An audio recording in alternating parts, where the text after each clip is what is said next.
Can you hear me now? Oh, yeah, I can hear you now, yeah. Ah, there we go. Okay. I just had to join with device audio, and then it switched over. Okay, yeah, that's good. How did you first get involved with Child's Play?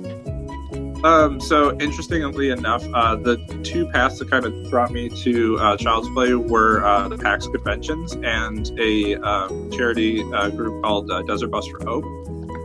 PAX, every year they have like the Cookie Brigade, and Child's Play usually always has like a booth and everything like that. So I was always hearing about it going to PAX over the last like 10 years. I think I've been going. I started going to PAX at the second PAX East.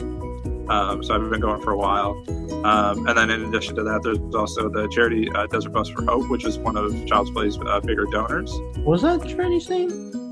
Which one? The one you mentioned that does the work with Child's Play? Desert Bus for Hope. Oh, that, yeah, the game with Penn and Teller, yeah. Yeah. So they, if you don't know, they play this ridiculously boring game where you drive from Tucson to Arizona in real time, which is about 8 hours on this bus that kind of hangs. And so they just keep playing as long as people keep donating. And they usually go for like about a week and raise like hundreds of thousands of dollars and everything like that. And it's great, like kind of like telethon, kind of improv vibe and everything like that. And so I watch their like normal YouTube channel and Twitch streams and stuff like that. So learning about it, and when the big thing that really started to pull me in with all of this was on Desert Bus for Hope. They were starting to bring in different like child life specialists or different people that were impacted by like the donations that they received from Child's Play. Awesome.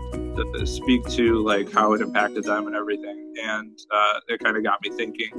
And then it was actually the summer before the round of grants that I applied for.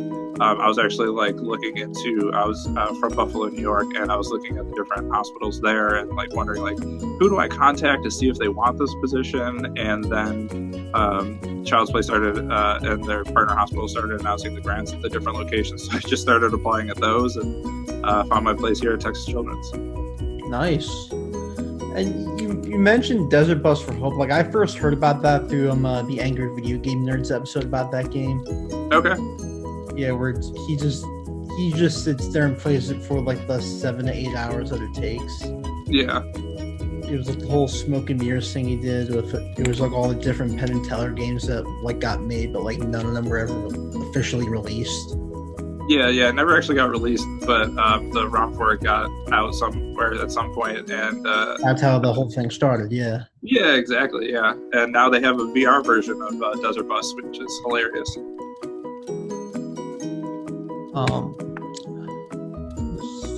Notes.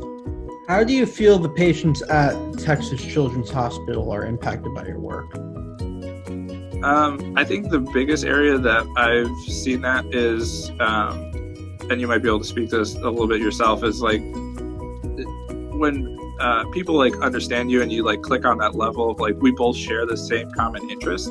I think that really can make you feel like at home and more relaxed. So I've noticed it with different patients that sometimes they're like older teens that a lot of the other stuff doesn't really interest them or engage them, some of the different things we have to offer, because they're gamers and that's what they like to do and that's what they enjoy. So sometimes just walking in and being able to talk about different streamers or YouTubers that they watch or different esports teams that they're into and stuff like that, they recognize like, oh, he understands all the things I understand and like the things that I like. And so there's been different patients I've had where it's just like, I can see that click that they're like, oh, he gets it. So I think that's really the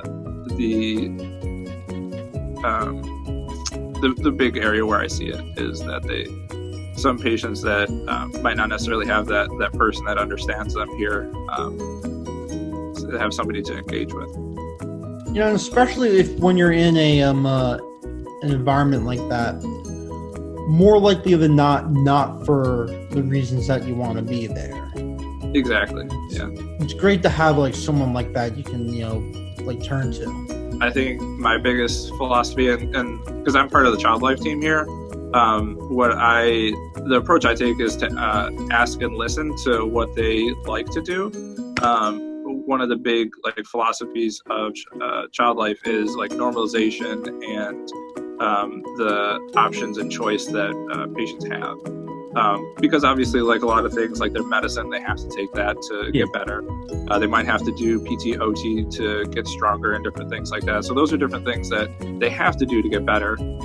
So we want to more normalize their environment, bring the things that they like to do at home, try and bring that here to the hospital as best we can, and give them the options to play how they like to play and in ways that are meaningful to them. So thank you for your time. Thank you. Yeah.